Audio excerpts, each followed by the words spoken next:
Luka, if someone's struggling with histamine or thinks they might be, what are some things they can do to get a relief, either in terms of food prep or replacements or focusing on different foods? There's some food prep things you can do, which are a really nice starting point.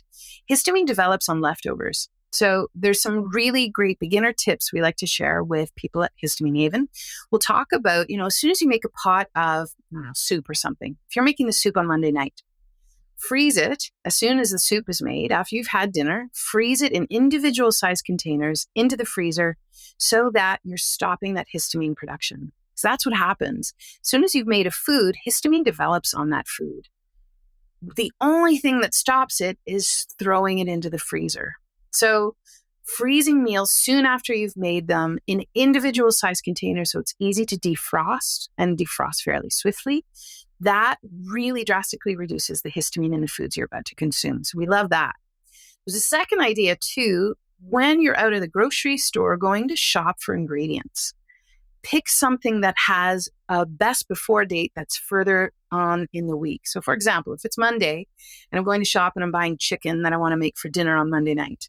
Well, if I look in the freezer or in the cooler section at my grocery store, one chicken, the fresh chicken, is best before Wednesday. The other one package says best before Friday. Take the Friday one. Take the Friday one because it's a fresher cut of meat. It was slaughtered, prepared much closer to today's date than the one that's due sooner, if that makes sense.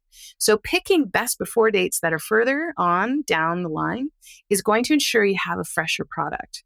And same thing with that freezing your meals as soon as they're done. If you're coming home with that fresh chicken you've just bought and you're not planning to cook it that Monday night, put it in the freezer right away. So the freezer becomes your big helper and kind of your sidekick. It takes a while to get there, but one of the things we like to encourage people to do is to think of it as like a batch prep kind of session, once every week, once every 2 weeks, whatever energy and time-wise you feel you've got space for, and building a big pot of something, putting individual containers into the freezer once a week, once every 2 weeks. That makes for easy meals to pull out of the freezer when you need something, when energy is low, when you need to go to work, when the kids are busy and you don't know what to prepare for dinner. It makes it a low histamine option that can be that fast food kind of piece. Because one of the things you start to realize as you get into the histamine world is eating out sometimes can have a lot of ingredients that may potentially trigger some histamine release for you. And so in those early days, you start to get really sad about, but I used to rely on pre-made foods and drive-thrus all the time. What do you mean I can't? And that ease of having a meal on the table starts to feel like it's for other people. And especially when you have chronic health issues, like when you get into the food piece, you think you're in the kitchen all the time. Like nobody wants to spend all day in the kitchen. Most people don't. I don't even, and I love food. And this concept of making meals and freezing those individual portions allows you to have that quick grab and go kind of thing. Oh yeah, sure, it's frozen, but you can heat it up fairly quickly. Yeah, you can use the microwave if you want. You can do it in a pot on the stovetop. But having that individual size allows you to defrost only what you need. If you have a big container of it, you'll defrost all of it, use some and refreeze it. Well, there's been a lot more time for that histamine to develop again. So that individual piece frozen and that buying later dates in the week can be one of those helpers to reduce some of the histamine. Now, there's also, depending on where you live, you can also track down local producers and local ranchers. And you can question them and say, listen, what day do you process your animals? And how long is it before it gets to the freezer?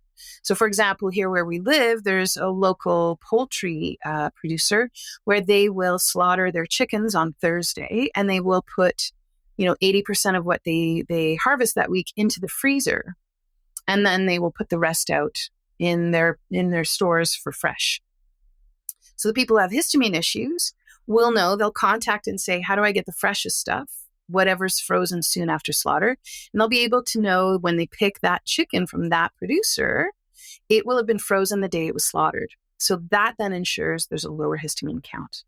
When it comes to fish and shellfish, which can be a bit trickier because it tends to be higher in histamine, you can look for a local community-supported fishery that may have a program where they will freeze their fish soon after catch, or as soon as they get on the docks. They might put the fish on ice when they're out in the water.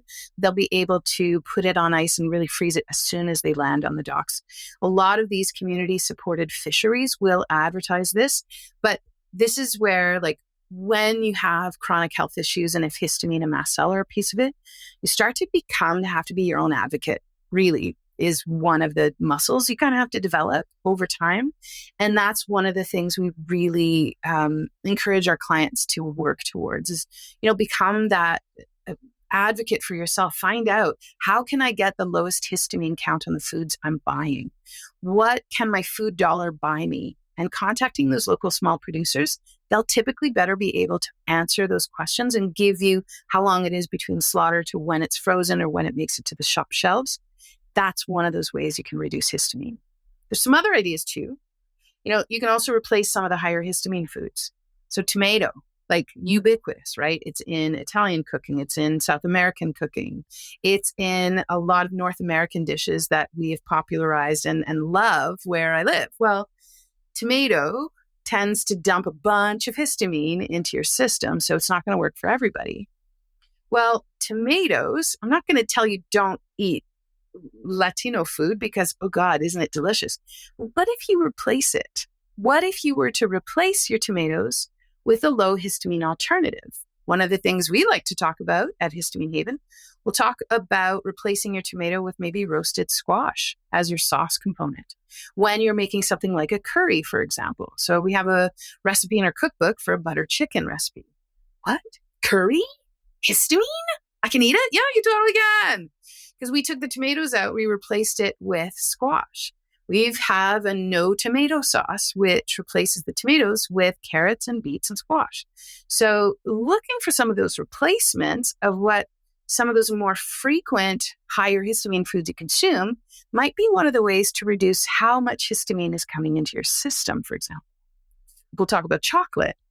Oh, I hate to say it, but chocolate is really high histamine. However, cocoa butter or cacao butter, they're just processed at different temperatures. The butter itself, the white, just the butter of cocoa butter, is low histamine. So then we offer solutions that way. Do you miss your chocolate? Why don't you make some recipes where you can use cocoa butter or cacao butter and make a hot white chocolate, for example? Or Tracy's been working really hard on building like a homemade chocolate bark recipe that might be low histamine and low in some of those compounds that would trigger some histamine release in the body. So finding alternatives and replacements for some of those foods you feature more often is one of the pieces that we talk about. Bacon, right? It's another one. Bacon is high histamine.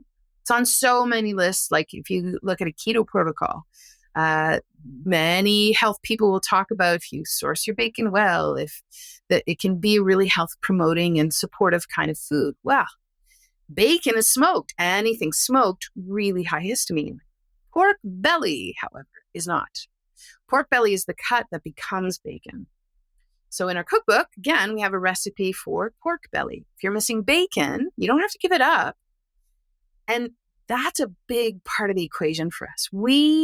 Our hope at Histamine Haven is like, let's make it crazy delicious and really yummy and inviting and all, not necessarily celebratory, because it doesn't have to be amazing, because that's also not super realistic. But like, if you really miss bacon, why don't you try pork belly? We have a recipe for salty, crispy pork belly in the cookbook, and you would think it's bacon when you're eating it. So these ways in to still have joy coming from food and having food be that delivery system of happiness without delivering extra histamine for your body to handle, that's where we would recommend. And it's a fun place to start. Yeah, sounds good. Thanks, Luka. Welcome.